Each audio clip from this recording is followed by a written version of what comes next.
I'm a big fan of any product that makes my bike handle better, makes it safer, makes it ride better. That's why I have a SuperBrace fork stabilizer on my 2012 GL1800. But what about you guys with the older model GL1500s? Hey, I've got some good news for you guys with GL1500s. SuperBrace makes a fork stabilizer for your bike too. And just like mine, they're made in the USA from billet aluminum. They're tough, they're strong, and they're super easy to install. But the best thing about it is they're going to make your bike handle better. Low speed handling is improved. That front end wobble helps with that. And you know how you go down the grooved pavement and the front end gets kind of squirrely sometimes? Well, it helps with that too. SuperBrace makes that happen. I'm going to show you how to install it right now.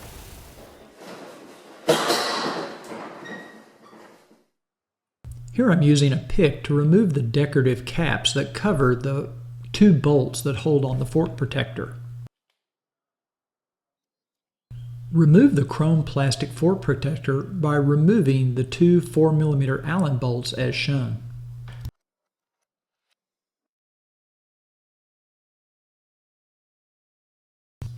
With the fork protector removed, you can now see the four 6mm Allen bolts that must be removed to proceed with the installation.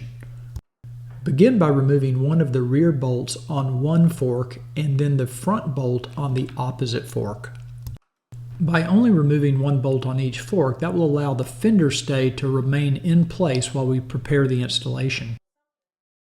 Replace the two bolts that you just removed using the long all-thread bolts that were shipped with the SuperBrace kit. Now this will help hold the fender stay in place as we remove the other two 6mm Allen bolts.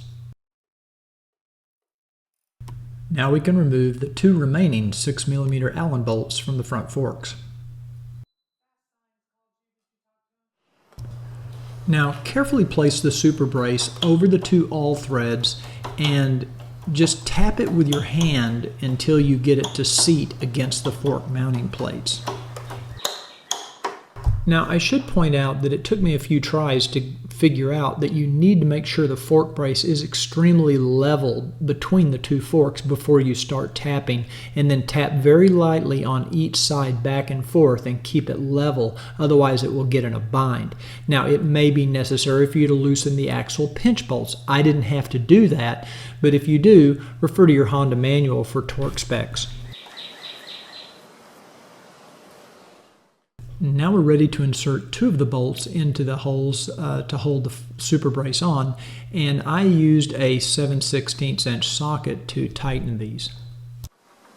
With the first two bolts in place, we can now remove one of the all threads and replace it with another bolt and tighten it.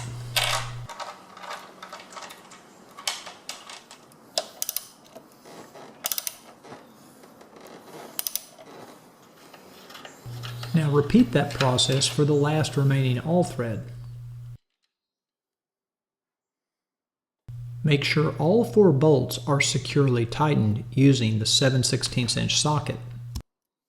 Congratulations, your SuperBrace has been successfully installed. Using a pair of pliers, you need to break off the two small tabs on the chrome plastic fork cover so that it will fit properly over the SuperBrace.